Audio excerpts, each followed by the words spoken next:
Gue yakin 99% seller itu pasti paling benci sama satu tipe seller ini. Bener nggak? Jadi gini, kita udah capek-capek bikin produk, udah riset, udah ngapain, udah capek-capek, udah ngedesain bagus-bagus sebagus mungkin, dan begitu produk ramai, anjir, ada yang bikin KW-nya. Bener nggak? Udah bikin KW-nya harganya dibanting lagi. Dan kita tuh kayak makin gitu kan. Yang lebih repot adalah kalau lu nggak bisa melakukan, nggak punya apapun buat menuntutnya. Bener nggak? Ya, terus gimana sih caranya biar maksudnya kayak kita tuh nggak kena seperti ini, atau gimana cara menghindarinya? Nah, di sini gue mau bagiin beberapa pengalaman gue, cara yang berhasilnya seperti apa, supaya ya barang kalian, ya kita nggak ngomong 100% aman dari seller pembajak sih, tapi kita lebih ke proteksi lah, karena kan bikin produk tuh nggak gampang. Bener nggak? Nah, tapi sebelum kita mulai, gue mau kasih kalian satu data. Lo tahu gue selalu ngebawain, ya maksudnya dari pengalaman gue, story gue, pengalaman yang kita kerjain gitu kan. Dan gue kasih insight-insight lagi yang mungkin di luaran gak ada gitu kan. Tapi gue anehnya adalah, kenapa tingkat subscribe gue itu rendah banget. Yang di sini gue sadar, wah ini kayaknya banyak teman-teman seller, gimana ya, lu pengen dibantuin, tapi lu gak mau support balik. Jadi tolong please, bikin data gue lebih baik. Bikin data gue lebih baik dengan sesimpel lu klik tombol subscribe. Kan gak susah. Bener gak sih? Ya, oke, yuk kita mulai. Jadi gini, kalau dari pengalaman pribadi gue, ada produk yang maksudnya gue udah tahu ini bakal dibajak. Jadi waktu awal gue bikin, gue udah tahu ini bakal dibajak. Gue udah bikin beberapa langkah preventif, gitu kan. Akhirnya dibajak juga, beneran, gitu kan. Nah, kenapa gue bilang gue tahu bakal dibajak? Karena dulu gue jualan suplemen, dulu produk yang gue jual, dan ternyata itu sempat laris banget, viral parah, gitu kan. Secara omset gede banget, tapi udah gitu di 2000, gue tuh mulai boomnya tuh di 2013 akhir 2014, dan 2015-16 banyak banget yang niru gitu kan, banyak banget niru. Dan di pengalaman pertama gue kayak nggak tahu harus ngelakuin apa gitu kan. Nah akhirnya makin kesini gue makin masih belajar gitu kan. Nah kemudian mungkin kurang lebih di 2022 akhir ya, sebelum TikTok Shop itu gue sempat kepikiran buat bikin buku tentang story waktu itu, gimana caranya kita berhasil nge-growth satu brand dari 0 sampai punya omset 1 juta USD di TikTok dalam waktu kurang dari 1 tahun, 6 bulan kurang malah tepatnya. Itu gue bikin jadi buku pertama gue. Dan ketika gue mau bikin, gue tahu nih anjir pasti banyak yang niru, pasti banyak bajakan, dan gue benci bajakan. Jujur gue benci bajakan karena maksud gue kayak, lu nggak ngehargain orang banget sih gitu kan. Bener nggak? Orang udah capek-capek lu main nyontek aja. Dan salah satu yang gue kepengen adalah gue bikin materi-materi tambahan yang itu gue masukin di barcode, dan aksesnya itu cuman gue kasih buat orang-orang yang beli buku real di gue, karena gue bisa bikin website dan lain sebagainya. Jadi itu proteksi buat gue lakuin gitu kan. Gue pikir harusnya sih yang ngebajak juga mikir kali ya, pakai otak kali ya, bener nggak? Nggak gitu-gitu banget kan gitu kan. Nah, dan ketika kita promosiin, kita selalu membahas tentang itu. Nah ternyata yang gue takutkan kejadian, boom, muncul juga lah para pembajak, yang akhirnya gue juga kayak, anjir lu tuh kayak kok gitu banget sih gitu kan. Cuman mungkin karena ada proteksi itu, kalau dibandingin buku-buku lain, tingkat pembajakan buku gue, tingkat ordernya dikit, karena mungkin orang tahu ya kan, yang mau beli tahu tuh, oh ini ada ininya, dan banyak fitur positif yang kita kasih kalau lu beli aslinya, bukan beli bajakannya. Nah mampus kan di situ kan. Itu gue lakukan seperti itu ya. Satu poin, gue selamat. Dan berikutnya gue pernah lagi bikin beberapa produk lain seperti itu, gue lakukan hal yang sama, dan akhirnya muncul juga. Tapi meskipun udah gitu, kadang kita juga gemes kan, kayak anjir ini orang mau diapain ya gitu kan. Nah akhirnya karena kita udah siapin hakinya juga di TikTok gitu ya, untuk di TikTok dan di Shopee, karena kita punya channel ke dalam cukup kuat, gue bisa ngelaporin kayak listis orang-orang yang membajak produk gue, karena gue pegang hakinya. Dan buku gue kan kelihatan hal yang sama banget, bener ya, hal yang mungkin lu nggak bisa, maksudnya kalau baju mungkin bisa dibeda-beda dikit, kalau ini kan sama banget. Gue laporin, dan setelah gue laporin ternyata ya SKU-nya di take down semua, lumayan memberikan efek jerak gitu kan. Meskipun ya kadang berapa bulan sekali kita perlu melakukan itu lagi dan itu lagi, karena ternyata pembajaknya nggak kapok-kapok gitu kan. Nah itu adalah yang gue cerita alamin. Terus gimana caranya kalau misalnya barang lu bukan buku dan lu nggak bisa ngelakuin ini? Nah di sini nih gue mau spill beberapa solusi yang bisa jadi inilah yang lu nantikan. Yang pertama sebenarnya gini, sama seperti yang gue bilang di awal, lu harus selalu berpikir kayak kalau lu mau jualan, lu mau bikin apapun, itu pasti bakal ada yang bajak.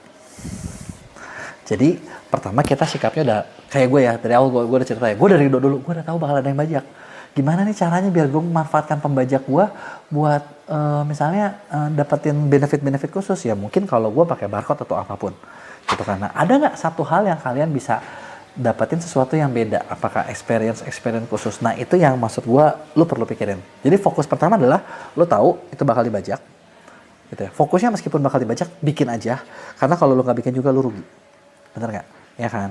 Yang kedua nih, ketika lu mau jual produk, coba jual lah, jangan cuma jual produknya.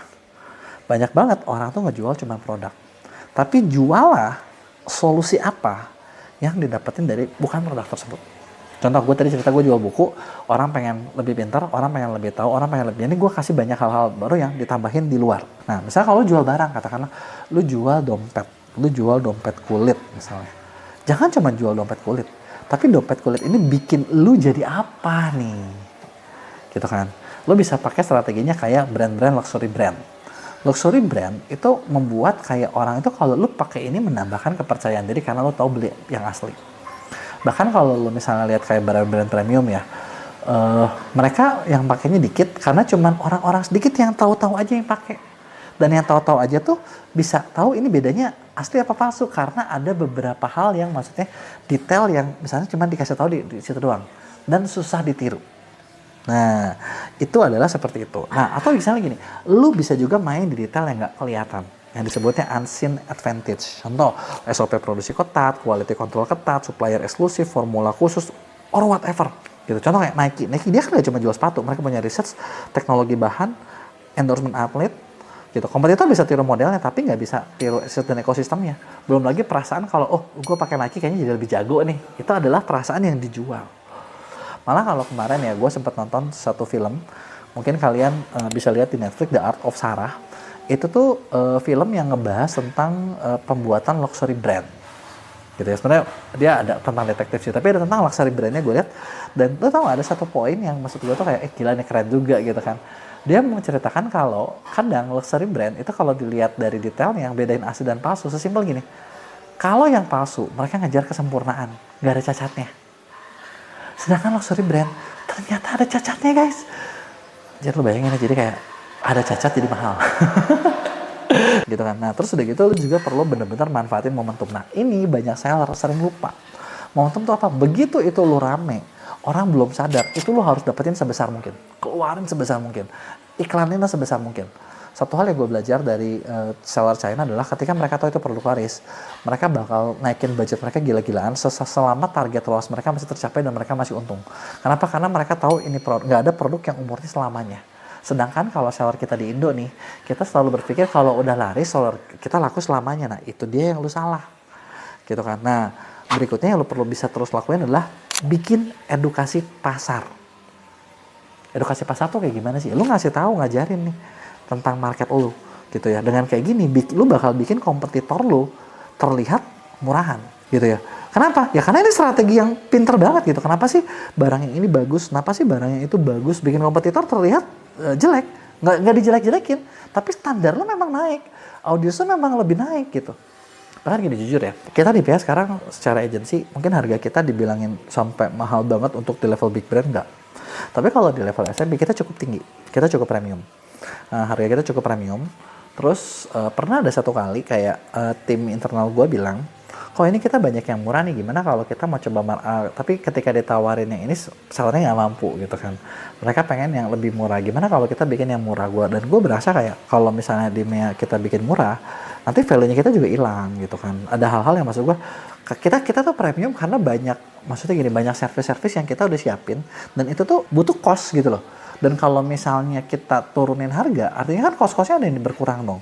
Nah ketika berkurang, ujung-ujungnya outputnya bakal menurun dong. Dan kalau menurun kan artinya nggak akan dapetin yang bagus gitu loh buat ke seller, dan hasilnya kalian mungkin nggak oke gitu kan. Nah gue bilang, udah gini aja deh, kita kata gue, kita coba kalau mau bikin yang murah, kita tawarin, jangan pakai nama Mea, gue bilang. Kita bikinlah yang kedua, misalnya katakanlah seperti itu. Tapi gue cuma mau trial dulu, ada yang mau apa enggak gitu kan. Dengan harga yang bahkan 30, cuman harganya akhirnya kita bikin 30% harga kita. Lo kebayang gak sih, jadi kayak 1 juta banding 300.000, murah banget kan.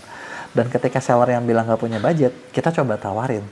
Dan kita udah cobain 3 bulan, lo tau gak? Gak ada satupun yang mau.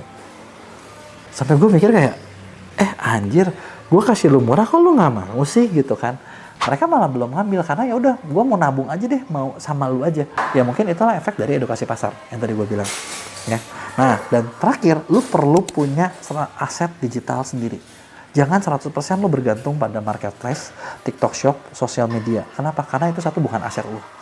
Yang artinya, kapanpun mereka bisa ban lu, kapanpun bisa tutup, dan lu bahkan nggak punya data pembeli lu. Nah, ketika lu punya aset digital lu sendiri, gitu ya, lu punya website sendiri, lu punya list sendiri, lu punya komunitas sendiri, ketika apapun berubah, lu bisa tetap hidup. Nah, contohnya gimana bikinnya? Kan susah nih. Lu bisa coba pakai link kreator, gitu ya. Di sini, lu bisa bikin website lu sendiri, datanya punya lu. Ibaratnya datanya tidak akan kemana-mana, datanya adalah 100% hak lu bisa pakai anytime dan lu bisa blast email, WhatsApp, segala macam untuk memastikan orang tersebut beli lagi dan beli lagi buat barang lu juga. Jadi itu dia tadi tuh, beberapa cara supaya barang lu ketiru kompetitor. Karena kalau lu cuma ngandalin e-commerce, misalnya e-commerce-nya lagi seneng sama pesaing lu, terus gimana? Bener kan? Sering banget lu gue dapet pertanyaan lu. Tapi kalau kayak gini, lu punya data, lu jualan langsung deh ke ini lu. Lebih enak kan?